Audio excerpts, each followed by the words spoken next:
Gator, news yesterday that the Detroit Tigers have signed A.J. Hinch to an extension. Now, I like this. Hinch has won me over, and I think he knows what he's doing. I also think, I also believe that he is maybe the best weekly interview I've ever heard in terms of his ability to provide insight as to what's going on. I get scared that sometimes listening to him talk, I confuse that with being a great manager. But I like that they signed it to an extension. Is it weird that they didn't say how long? Nobody has reported. I thought it was weird. Do you? Okay. I reread that article this morning in the Free Press like 3 times. I'm like, wait a minute. So how long is this? His original deal has him managing through 2025. Mm-hmm. So this is an extension beyond that. Okay. I don't know what it is. But nobody knows. 1 year, 2 year, 5 year, 10 year, who knows?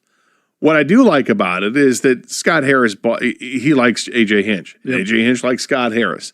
Having those two guys working together is key because I do think A.J. Hinch is the right guy for the job. I think he's a hell of a manager, and I think the situation he was in Houston when he first started there is very similar to what they've got here in Detroit. Now it's up to Scott Harris to make sure that they continue drafting well and draft the players that make sense for this team and go out and acquire free agents and make the right trades to get more talent here.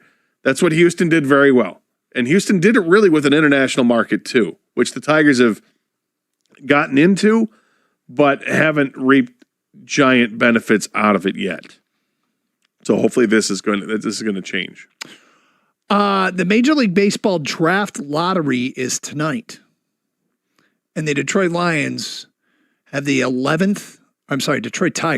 11th best chance, I guess 10th because Washington doesn't have a pick, 10th best chance to win. Their odds are 1.4% of winning it. I brought up the Tankathon website. I'm going to simulate this lottery. Uh-huh. Are you ready? Yep. All right, I'm simulating the lottery, and the Tigers did not win. No way. Colorado won. They're tied with Oakland and Kansas City as having the best odds of winning. Colorado followed by the Angels, Oakland, St. Louis, Chicago. I said Oakland. Are we still calling them Oakland? Whatever. For now, they haven't moved yet. Kansas City drops all the way down to the 6th spot. The Tigers will pick 12th according to this simulation. We got screwed again. Yep. So let me see. Do we have a mock draft that goes along with this? We really don't. So. Somebody from LSU. And then they have the Rule 5 draft is tomorrow.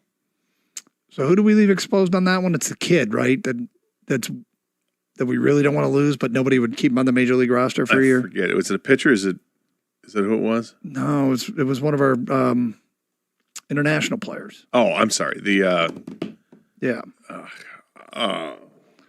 that guy. They signed him as like a 16-year-old, and now he's like 20. Mm-hmm. But he hasn't made it to Double-A yet. Yeah, and so Roberto Campos. Thank you. But nobody, the likelihood of somebody taking him because you have to keep him on the Major League roster very low. Very low. So, but I will admit, if somebody takes him, I think I'm going to be pissed. I think I will too. I've heard his name forever, right? Yeah. And when he signed a kid at 16, and you're like, let's see him. I want to see him play. Well, he doesn't even get high enough in the minor leagues to register stats that you can understand until he's like 18. It's tough.